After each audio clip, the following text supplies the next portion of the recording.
है अगर गुरुवर का सानिध्य पाना तो विद्यासागर.गुरु पर जरूर आना।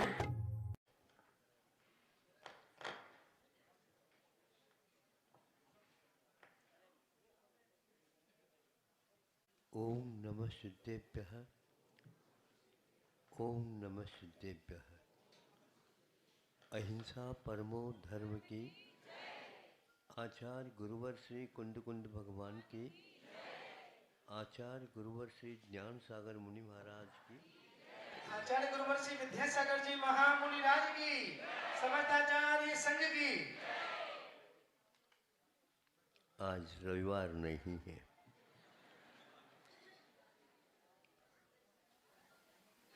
फिर भी जिज्ञासु आज भी यहाँ पर आकर के उपस्थित हुए, विशेष रूप से कुछ विशेष विषय को लेकर। रात दिन व्यस्त करने वाला व्यक्ति अपने आप को समय निकाल करके दूरी को दूर करते हुए यहाँ पर उपस्थित हुआ।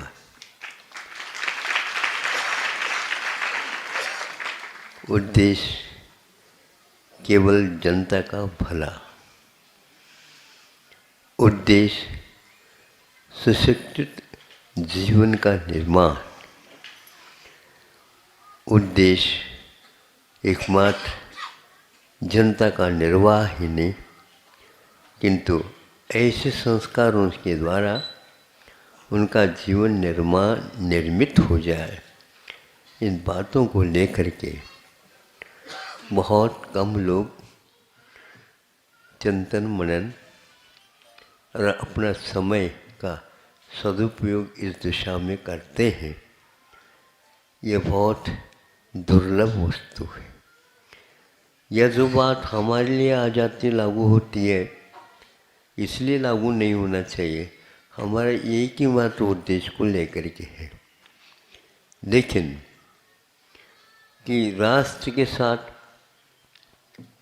और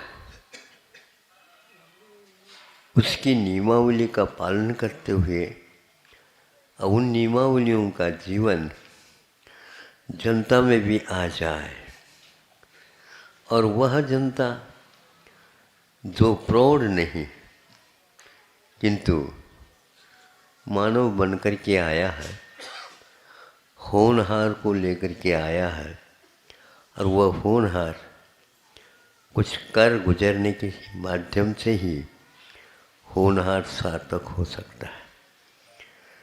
शिक्षा के क्षेत्र में, संस्कारों के क्षेत्र में इस प्रकार के विचार जो भारतीय संस्कृति के अनुरूप है, उसके बारे में सोचा जा रहा है।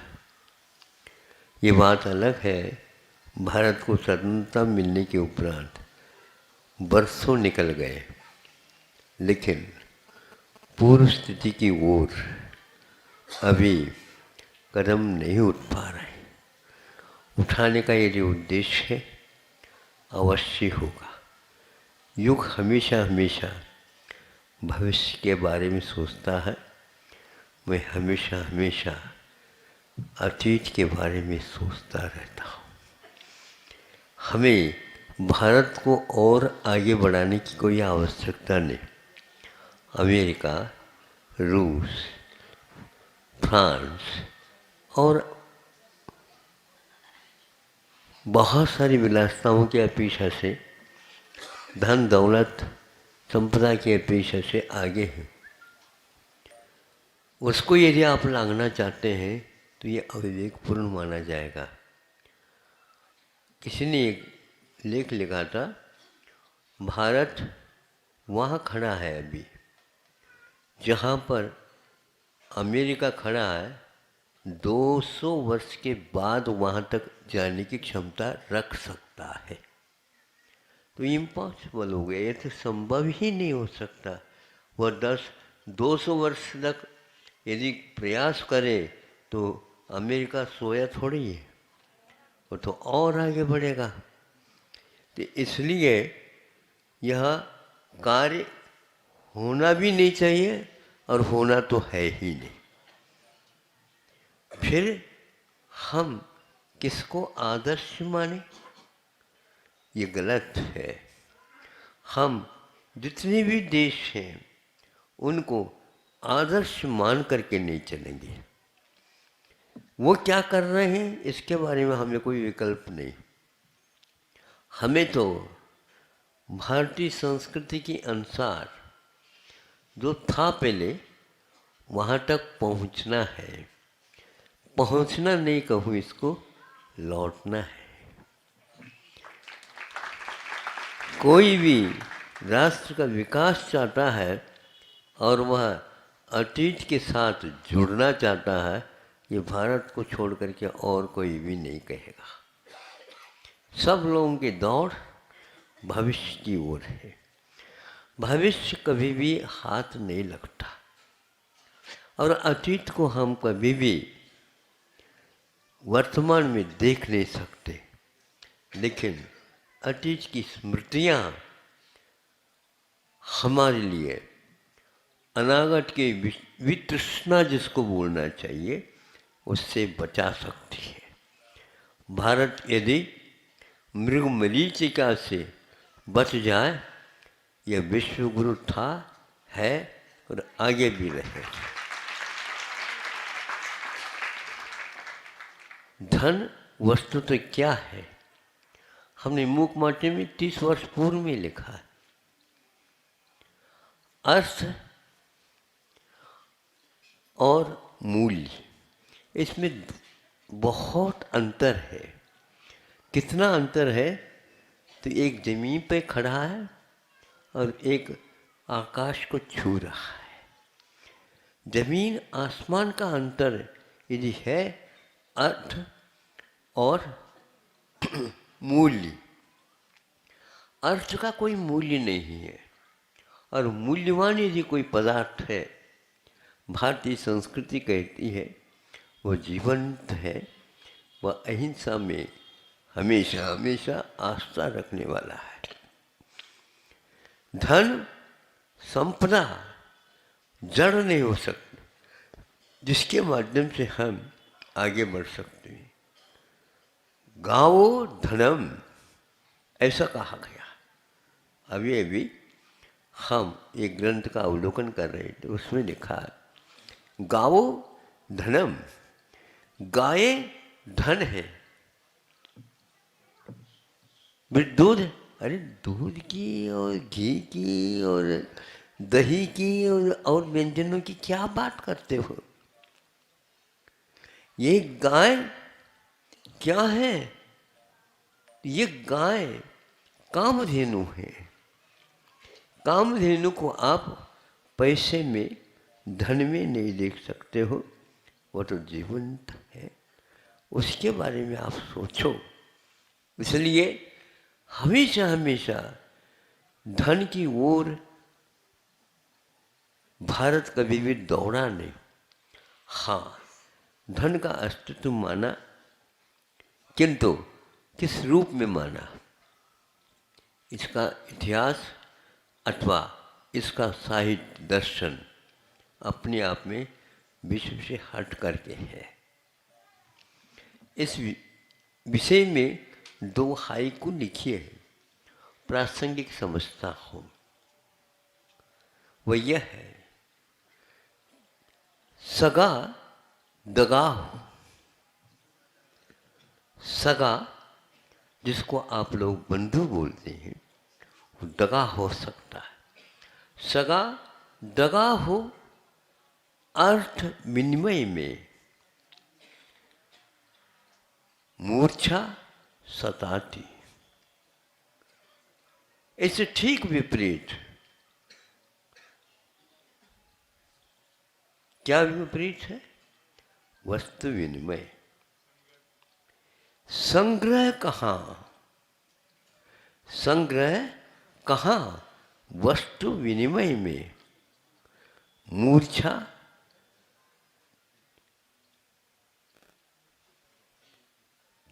मूर्छा क्या होती है? मिटती है, बढ़ती नहीं। आज के इस विश्व के अध्ययन करने से ज्ञात होता है जो मूल्यवान पदार्थ है उससे बहुत कई गुना अर्थ को देखा जा रहा है और बनाने की प्रक्रिया भी चल रही है। आज धन को, अर्थ को अमेरिका बहुत दूर तक पहुंचाने का प्रयास कर रहा, लेकिन वह पहुंच नहीं पाएगा। 200 वर्ष के जो बैंक थे वो अमेरिका में दिवालिया हो गई और उन दिवालियों को दूर करने के लिए भारत ने ये किया कि जल्दी जल्दी मंदी को समाप्त कर दो। बुलाया अर्थशास्त्रियों को, उन्होंने तैयार किया, 1 हफ्ते के भीतर हमारे सामने आना चाहिए। हाँ बिल्कुल, 1 हफ्ते में जाकर के ले जा करके रख दिया और खड़े हो गए। उन्होंने कोई उत्तर नहीं दिया। ये आपने जो बात कही थी उसी का ये प्रारूप है, आप देख लीजिए। उन्होंने पुनः उसकी ओर नहीं देखा। इसमें कोई सुधार हो तो आप बता दीजिए, हम इसमें सुधार कर ले। संवर्धन हो तो संवर्धन कर लीजिए। आप जो कहो उसके लिए हम तैयार हैं, लेकिन इसको हमें पूर्ण करना है। जब तीसरी बार इस प्रकार विनय अनुनय किया गया तो उन्होंने कहा, जब तक इस मंडल में भारतीय अर्थशास्त्री का समावेश नहीं होगा तब तक मैं इसको देख ही नहीं सकता। अब आपको सोचना है, अर्थशास्त्र के बारे में अमेरिका बहुत आगे बढ़ा है। उसके डॉलर 70-75 को भी पार कर रहा है, जहाँ पर आप 1 रुपया के रूप में विद्यमान है। ये उसका हाल है, लेकिन फिर भी कहता है भारतीय अर्थशास्त्री को यहाँ पर बुलाओ। तो वर्तमान के जो अमेरिका की मंदी है वह दूर की जा सकती है। क्या आप लोग इसके बारे में सोच रहे हो? धन का विकास नहीं। अर्थ कौटिल्य अर्थशास्त्र में चाणक्य लिखते हैं, धन किसको आप मान रहे हो?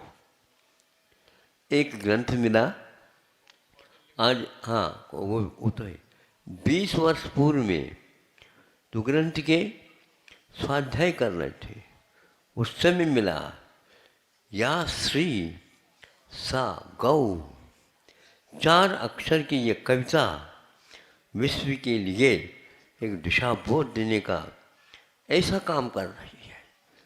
कविता कवि कौन होगा, क्या मूल्यांकन कर रहा है, किसके सामने रख रहा है, और कुछ नहीं। यदि इस विश्व में संपदा कोई है, लक्ष्मी है, श्री क्या अर्थ होता है लक्ष्मी, तो वह एकमात्र गाय है और कोई नहीं। भारत में ऐसे कामधेनु की उपासना की जाती। अर्थ आवश्यक है लेकिन अनिवार्य नहीं। गृहस्थाश्रम और संन्यासाश्रम, इन दोनों में एक प्रकार से साम्य बिठाते हुए ये कहा गया है। कौटिल्य की जो अर्थशास्त्र है उसमें आप देखेंगे क्या धन है। उन्होंने कहा वह राष्ट्र को उन्नत बनाने के लिए यदि संपदा आवश्यक है तो वह कौन सी संपदा? आस्था, श्रद्धान। किसके प्रति? देश के प्रति। श्रद्धान चाहिए, आस्था चाहिए। यहाँ आस्था क्या काम करेंगे? तो आचार्य कहते हैं ये धन के द्वारा नहीं बनती। धन को पूरे रख दो जीवन के सामने, कुछ नहीं होगा उससे। किंतु जिस व्यक्ति के जीवन में हृदय में आस्था रहती है, हम राष्ट्र को उन्नत करेंगे, प्राणी मात्र के प्रति एक ऐसा वातावरण निर्माण किया जाएगा, ये अर्थ से नहीं होता है। ये उन्होंने स्पष्ट लिखा है। इसलिए भारत के पास जो सेना है उसके पास विश्वास है, आस्था है। वो कहता यदि हम अच्छे ढंग से रहेंगे भारत के प्रति समर्पित होकर के, किसी का भी वहाँ साहस नहीं है इसको डिगा सकती। ऐसे ही संपदा का सेना इस प्रकार के यदि काम करेगी, आप निश्चिंत रहिए, लेकिन सोइए नहीं। वहाँ पर आपकी रक्षा हो रही है, लेकिन ये ध्यान रखने, और रक्षा इसलिए प्राणी मात्र का भला हो, ऐसा आप सोचिए। तिहाड़ जेल जैसे शेर वगैरह दहाड़ते हैं, ऐसे उसमें प्राय करके बंदी होते हैं। उनको हम खूंखार नहीं मानता हूँ। हम आज उनके ध्वनि को देख करके उनके पास एक हुंकार है। हाँ, नहीं समझे? उनको वहाँ पर अब यातना नहीं मिल रही है, प्रार्थना मिल रही है, प्रार्थना। और उन्होंने बाध्य होकर के इसको स्वीकारा नहीं। हमारी गलती हुई है, हमारी भूल हुई है, हमारी आस्था में कुछ कमी थी। आज हम कह सकते हैं उन सब कमियों को निकाल करके मतलब वो व्यक्ति कहता है कि मैं एक नागरिक बनने जा रहा हूँ। मैं गलती नहीं करता, आप लोग करते हैं। क्योंकि पागल कुछ सामने गलती और ये इससे कोई मतलब नहीं, वो बहुत ऊपर उठा हुआ रहता है। तो क्या हुआ? ये हुआ ये है, ये किसके लिए विचार दिया है? मत जलाओ, मत जलाओ, विश्वास लौट आता है व्यवहार से। चिंता का विषय नहीं। मैंने गलती कर दी, कमियां थी, लेकिन पुनः करें ये कोई नियम नहीं। मैं जागृत हो जाता हूँ और विश्वास दिलाता हूँ। विश्वास दिलाओ, बार बार चिल्लाओ, इससे कोई मतलब नहीं। व्यवहार मैं सुधारूंगा। जो व्यक्ति कहते थे मेरे बारे में कि तुम्हारा सुधरना तो बहुत ही कठिन है, पागल सुधर सकता है कि लेकिन तुम्हारा सुधरना गलत है, ऐसा नहीं। संकल्प है, आस्था है, दृढ़ता है, तो अवश्य ही यहाँ पर कैदी है। किंतु आज जेलर कह रहे हैं ये इनके जीवन में परिवर्तन हो रहा है, परिवर्तन हो रहा है।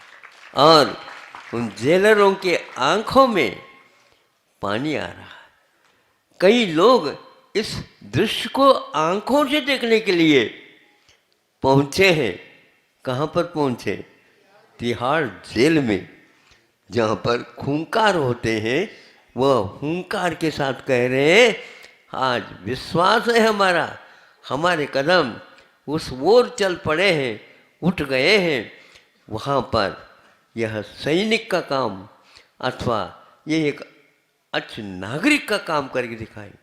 हम स्वासित होंगे, पुनर्वास जब मिलेगा उस समय हम इसी कार्य को, जो हस्तशिल्प, हथकरघा और अंबरचरखा और भी जो कोई शिल्प है, उसके माध्यम से देश को बताएंगे कि हाँ भारत ऐसा था।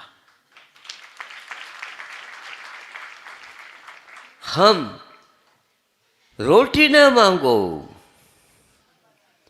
रोटी न मांगो, रोटी बनाना सीखो। क्या लग रहा, आप लोगों को कैसा लग रहा है? हाँ, हम तो रोटी मांगने में लगे। मांगते क्यों? माँ बुला करके कहते बेटा भूख लगी क्या? नहीं, वह अपने खेल में अथवा कर्तव्य में लगा है। माँ का कर्तव्य है कि उसको समय पर बुला ले, या नहीं आता तो वहाँ तक पहुँच जाती जहाँ पर खेल कूद करता रहता है। तीसरी है, रोटी न मांगो, रोटी बनाना सीखो, खिला के खाओ। आप अपने पेट की चिंता क्यों करते हो? आज चूंकि पेट की चिंता करने से ही भगवान भी आप लोगों से रूठ गए। भगवान आपके बारे में अवश्य चिंता करते हैं, पर्याप्त है, लेकिन आप उनके ऊपर से विश्वास उठा दिया। क्यों चिंता करते हो?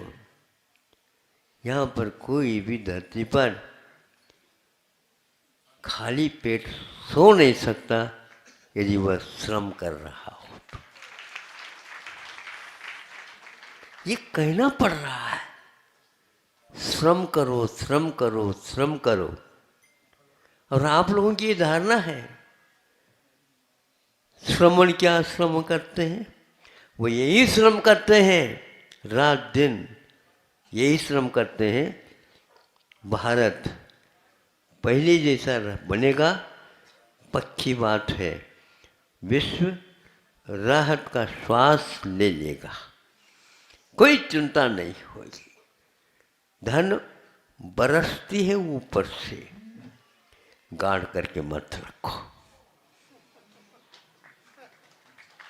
भारत में धन को गाड़ करके रखने की परंपरा है, और भारतीय आचार संहिता कहती है गाड़ करके मत रखो, किंतु बांट करके उसका उपयोग करो।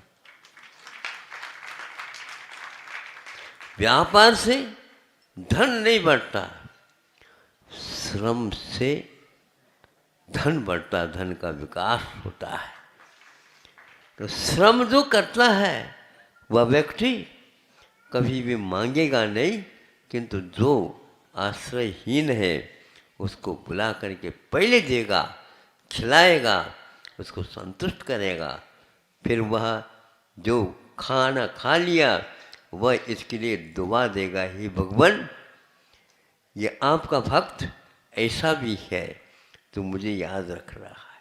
तो वह भक्त कहा, भक्त तो भगवान के भरोसे पर जीता है। भारत हमेशा हमेशा भगवान का भक्त रहा है। राम का भक्त हनुमान है, हनुमान कभी भी चिंता नहीं करता। ध्यान रखो, हमने एक चित्र देखा था जिसका शीर्षक था राम हनुमान युद्ध। सुन रहे हो आप लोग? राम और हनुमान के बीच में युद्ध हुआ, घमासान युद्ध हुआ। कब हुआ? तो हम कहे तो रहे ना, हुआ। और उसमें जीत किसकी हो गई? आप कौन पूछते हो? किसको सोच रहे हो आप? राम का कभी भी हो नहीं सकता जीत, किंतु हनुमान की जीत हो गई। कैसे हनुमान की जीत हो गई? राम शस्त्र छोड़ते थे और इनके पास जो शस्त्र था वो कौन सा था? जय श्री राम। बस उसको टकरा करके पहुंचा देता, वापस आ जाता। उन्होंने वर्षा की शस्त्र चला दी, तो इन्होंने वर्षा की अग्नि की शस्त्र उन्होंने चला दी, राम ने। तो इन्होंने जय श्री राम, और वर्षा होना प्रारंभ हो गई, अग्नि बिल्कुल शांत हो गई। तालियां किस तरफ से बजी?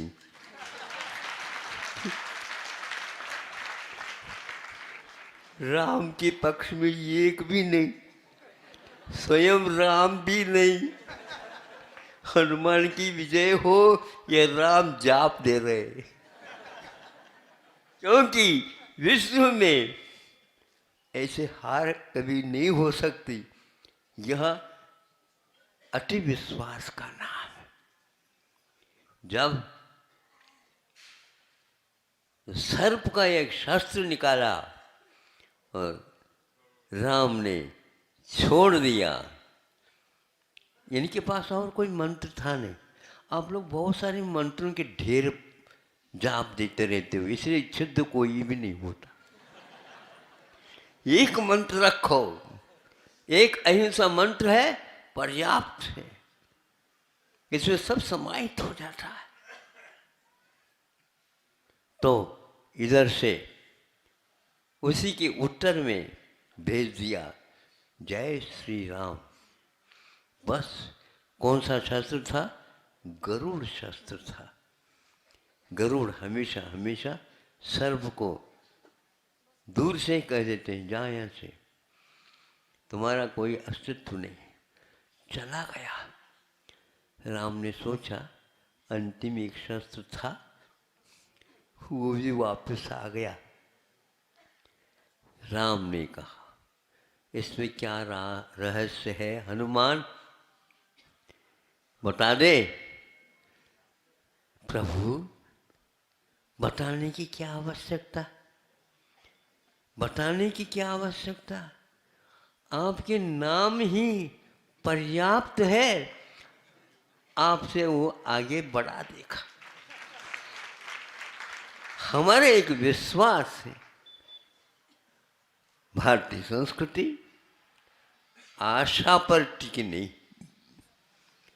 मंत्र जाप करते हुए श्रम नहीं करो, कभी भी पेट भरने वाला नहीं।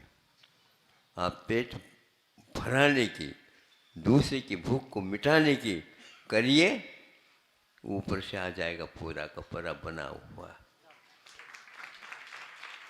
देवलोग आखिर सोए नहीं, लेकिन इस प्रतीक्षा में है।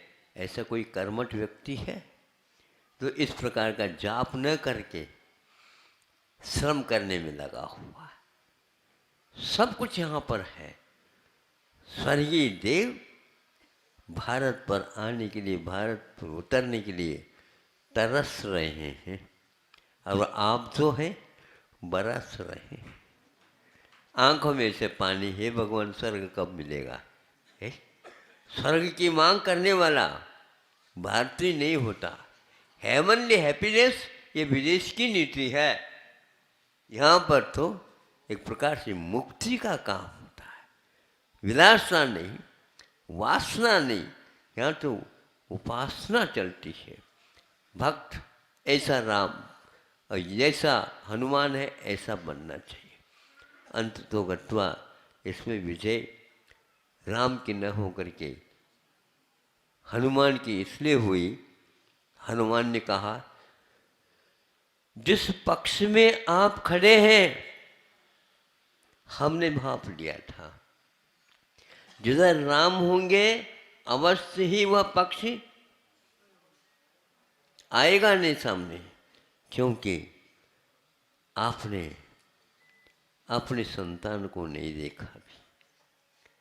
संतान से मिलकर के मैं आया हूँ। वह राम के चिरंजीव कौन? लव और कुश। बस ऐसे ही वो भी शस्त्र चलाते थे और उस घोड़े के ऊपर सवार हो गए। अश्वमेघ यज्ञ के दौरान छोड़ा गया था। इसको कोई हाथ लगाने से लगा ले तो राम उसके लिए सब कुछ देने के लिए तैयार है।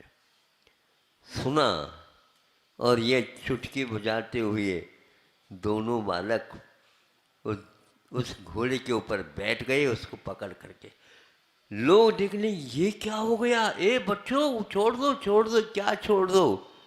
जिसने छोड़ा था वो आ जाए। नहीं समझे? और उनको भी हम बिठा लेंगे और सामने हम बैठेंगे और चलेंगे। कहाँ पर चलोगे?